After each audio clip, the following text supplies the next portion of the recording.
అలిఫ్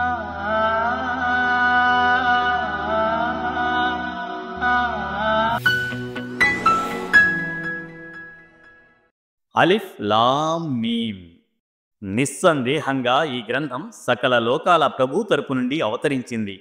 దీనిని స్వయంగా ఈ వ్యక్తియే కల్పించాడని వారు అంటున్నారా?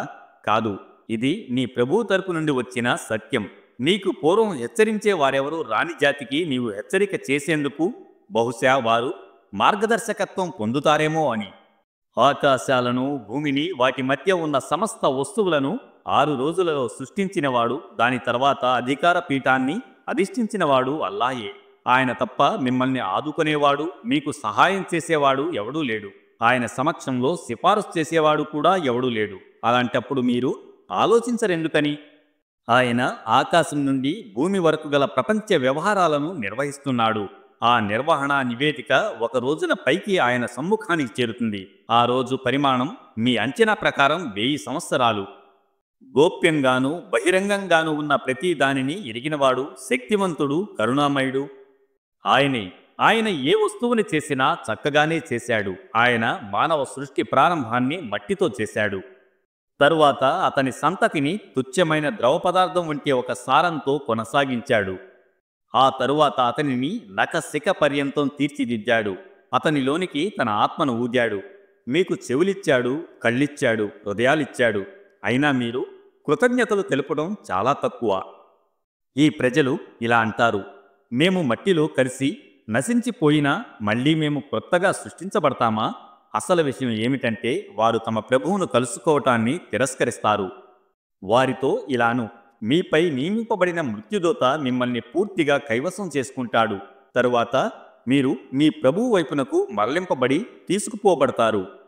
ఈ దోషులు తలలు వంచి తమ ప్రభు సమక్షంలో నిలబడి ఉండే ఆ సమయాన్ని నీవు చూస్తే ఎంత బాగుండును.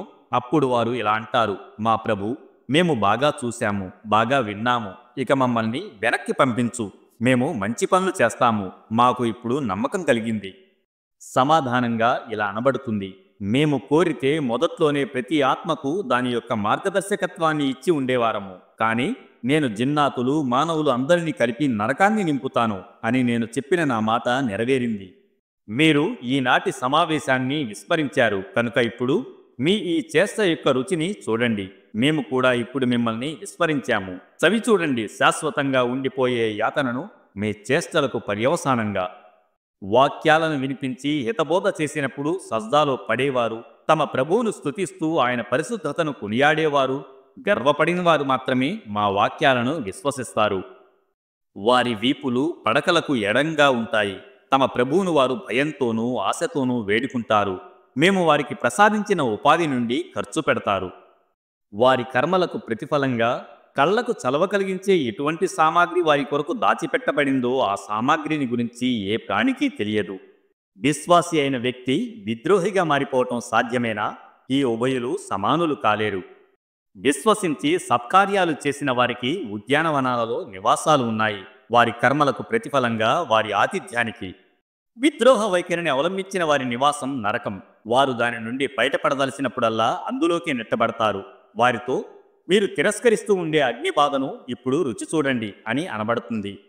ఆ పెద్ద శిక్షకు ముందు మేము ఈ లోకంలోనే ఏదో ఒక చిన్న శిక్షను వారికి రుచి చూపిస్తూ ఉంటాము. బహుశా వారు తమ తిరుగుబాటు వైఖరిని మానుకుంటారేమో అని. తన ప్రభు వాక్యాల ద్వారా హితబోధ చేయబడినప్పుడు వాటి పట్ల విముఖుడయ్యేవానికంటే పరమ దుర్మార్గుడెవడు? అటువంటి అపరాధులకు మేము తప్పనిసరిగా ప్రతీకారం చేసి తీరతాము. ఇంతకు పూర్వం మేము మూసాకు గ్రంథాన్ని ఇచ్చి ఉన్నాము కనుక అదే ప్రాప్తమయ్యే విషయంలో నీకు ఎలాంటి సందేహము ఉండనక్కర్లేదు.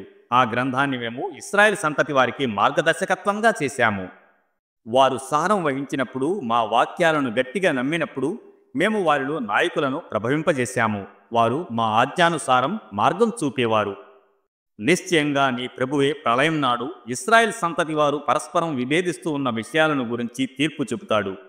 ఈ ప్రజలకు ఈ చారిత్రక సంఘటనల్లో ఏ మార్గదర్శకత్వమూ లభించలేదా? వారికి పూర్వం మేము ఎన్నో జాతులను నాశనం చేశాము. వారు నివసించిన ప్రదేశాల్లోనే ఈనాడు వీరు సంచరిస్తున్నారు గదా. ఇందులో గొప్ప సూచనలున్నాయి. వారు వినటం లేదా? వారు ఈ దృశ్యాన్ని ఎన్నడూ చూడలేదా? మేము ఒక బంజరు భూమి వైపునకు నీళ్లను ప్రవహింపజేస్తూ తీసుకువస్తాము. తరువాత ఆ భూమి నుండే పంటలు పండిస్తాము. వాటి ద్వారా వారి పశువులకు మేత దొరుకుతుంది. స్వయంగా వారు తింటారు. వారు దేనిని చూడరా? వారు ఇలా అంటారు, నీవు సత్యవంతుడివే అయితే అసలు ఈ తీర్పు ఎప్పుడు జరుగుతుందో చెప్పు. వారితో ఇలాను, తీర్పు దినం నాడు విశ్వసించటం అనేది అవిశ్వాసులకు ఏమాత్రం లాభదాయకంగా ఉండబోదు. తరువాత వారికి గడువనేది దొరకదు. సరే, మంచిది. వారి మానాన వారిని వదిలిపెట్టు. నిరీక్షించు. వారు నిరీక్షిస్తున్నారు.